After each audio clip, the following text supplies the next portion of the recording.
வணக்கம் நேயர்களே. ஒரு பெண்மணியா சாகச பெண்மணியா இப்போ பூமிக்கு திரும்ப இருக்காங்க. திருமதி சுனிதா வில்லியம்ஸ் அவர்கள்.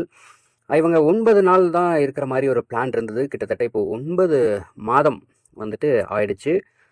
அங்கேயே மேலேயே வந்துட்டு நாசாவுடைய விண்கல ஆராய்ச்சி மையத்தில் இருந்து இப்போ பூமிக்கு திரும்ப இருக்காங்க. சரி, இவ்வளோ நாள் அங்கே இருந்துட்டாங்க. இப்போ திரும்ப வரும்போது அவங்களுக்கு எந்த மாதிரியான சூழ்நிலைகள், எந்த மாதிரியான பிரச்சனைகள் அவங்க சந்திக்க நேரிடும் அப்படிங்கிறது தான் இந்த பதிவில் நம்ம பார்க்க போகிறோம்.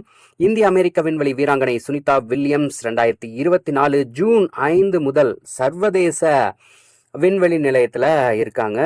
286 நாட்களுக்கு மேலே தங்கி இருக்காங்க. மொத்தம் 600 நாட்களுக்கு மேல விண்வெளியில் செலவிட்டு பெண் விண்வெளி வீரர்களில் சாதனை படைத்தவர். ஸ்பேஸ் எக்ஸ் க்ரூ 9 விண்கலத்துல பூமிக்கு திரும்புறாங்க. விண்வெளியில நீண்ட நாட்கள் தங்கிய பிறகு பூமியில அவரது அன்றாட வாழ்க்கையில என்னெல்லாம் விளைவுகள் ஏற்படும் அப்படிங்கிறத நம்ம கொஞ்சம் கவனிக்கணும். உடல் ரீதியான மாற்றங்கள், தசை மற்றும் எலும்பு வந்துட்டு பலவீனமாகும்.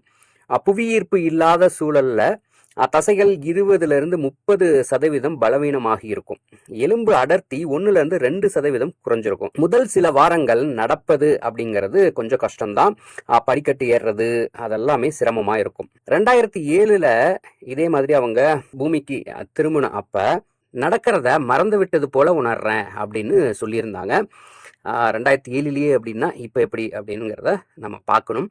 அதே மாதிரி அவங்களுடைய இருதயம் எப்படி இருக்கும் அப்படின்னா, ரத்தம் மேல் நோக்கி செல்வதால இதயம் சிறிது சுருங்கி தலை சுற்றல் ஏற்படலாம். திடீரென எழும்போது மயக்கம் வரலாம் அப்படின்னு மருத்துவர்கள் சொல்றாங்க.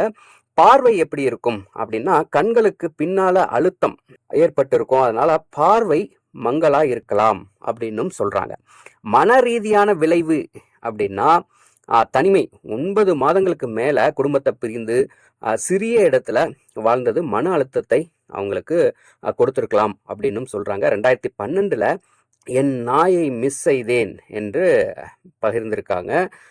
புவியீர்ப்பு மனதுக்கு சோர்வை ஏற்படுத்தலாம். சைலண்டா இவ்வளோ 9 மாத காலங்கள் கழிச்சிட்டு இப்போ வரும்போது அவங்களுக்கு இந்த சப்தம் அப்படிங்கிறது இரிட்டேட்டா இருக்கலாம் அப்படின்னும் சொல்லப்படுது.